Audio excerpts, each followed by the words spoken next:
Hi there. Tonight we are going to do a presentation on bridging the gap. It is based on a school that is looking to bring in technology.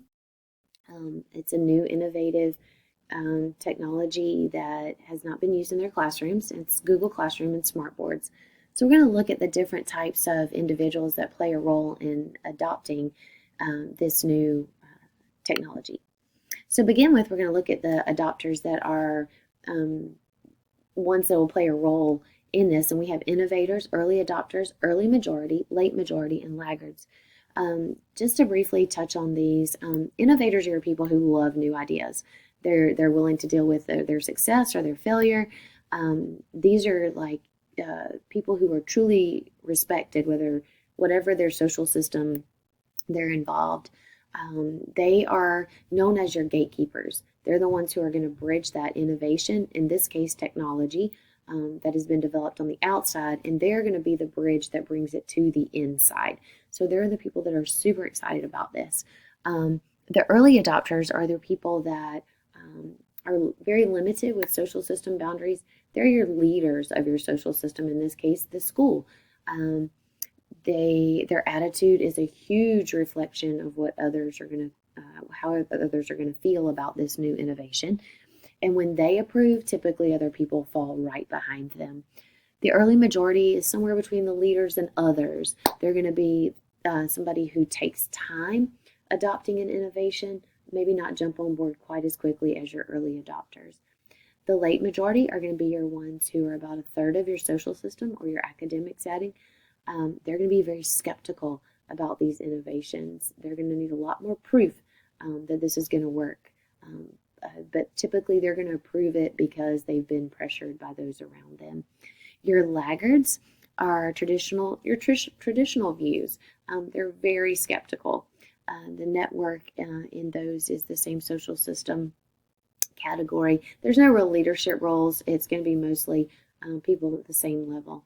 Lack of awareness and knowledge is usually what holds them back, and the decision-making process for this group is extremely long. Now, if we apply that to an academic setting, we're going to first look at your innovators as being your administrators. They're going to be the ones who realize that we have got to incorporate technology, but whether that's based on society today or the standards set out by ISTE.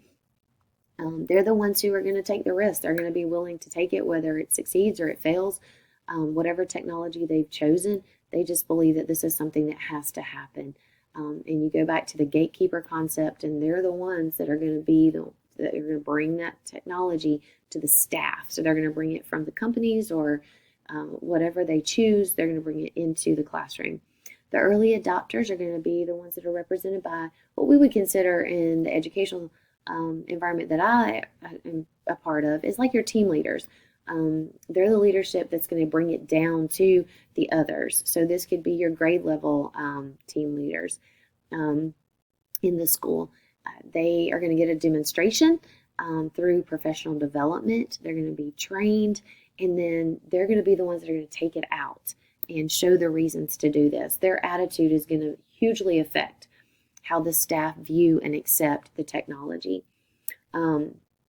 And many times these team leaders influence the staff, teachers to accept the new innovations. The early majority in this scenario is about a third of your teachers that are in a classroom that are going to utilize the technology daily. In order for them to do it, they're going to need to be presented with all the benefits. They're going to need to see firsthand examples as to how this is going to help students to be engaged, how it's going to be interactive, and really how it's going to make things easier for them. In being willing, another aspect is being willing to participate and practice with some of this technology that can a lot of times ease the uncertainty. If we stop right there for a second and kind of move over to the other side of our slide where we talk about relating it to Christ. And this is what we're going to utilize for, we're going to utilize a scenario where Christ meets with a woman.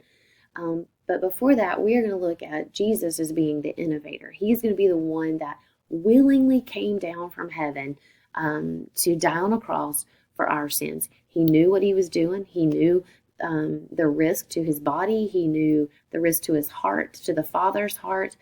but he was willing to come down and bring salvation to all. Throughout Scripture, we see his followers as being, or his disciples as being the early adopters. They're the ones who accepted or adopted his offer of salvation, and they went with him wherever he was, and they were the ones who were going to be the messengers for the message that he had to share. And so, looking specifically in Scripture in John chapter 4, we see where Jesus meets with the woman at the well, who we're going to call our early majority person. She's a Samaritan. Samaritans and Jews typically were not known to mix, but Jesus looked past that.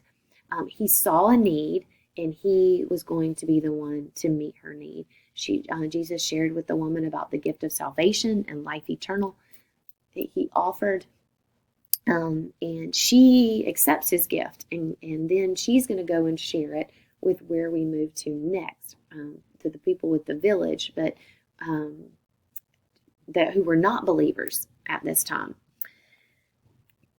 Now, let's flip back and look at kind of where the biblical story goes, but also where our classroom setting goes.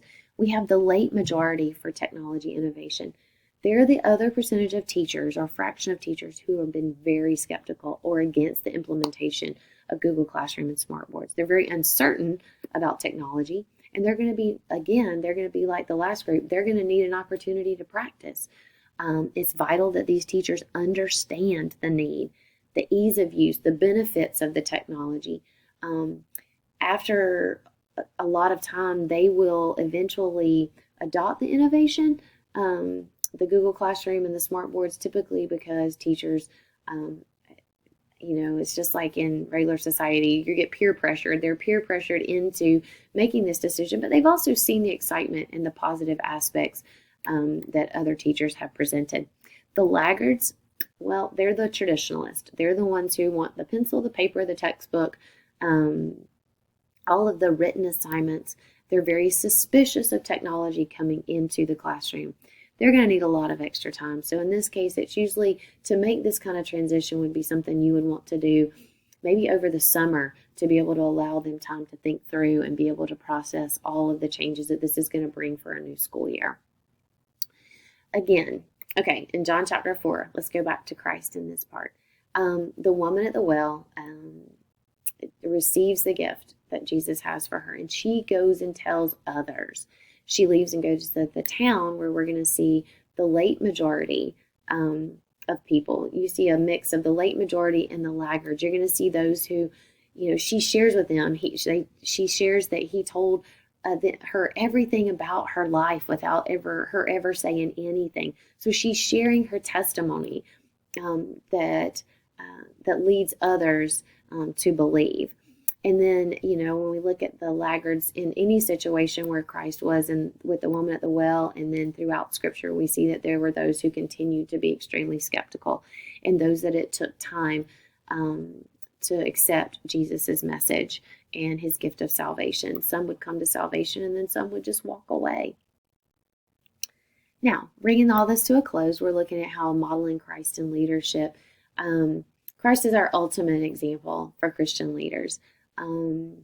We have to seek to see others as Christ does, just like he saw the woman at the well with special eyes, with love, with grace, with forgiveness.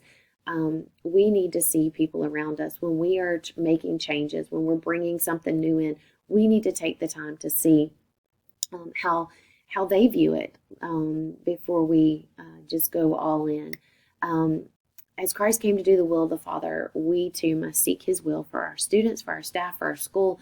When we're bringing in something new, we should seek him first before we make those decisions.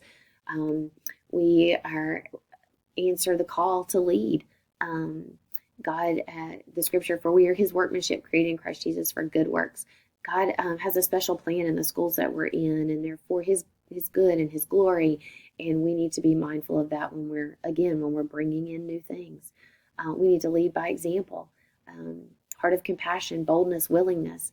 We just have to make sure that Christ did come to minister and reach the people. We too are called to minister and reach. And that is the example that we should follow when we bring about new things. Thank you.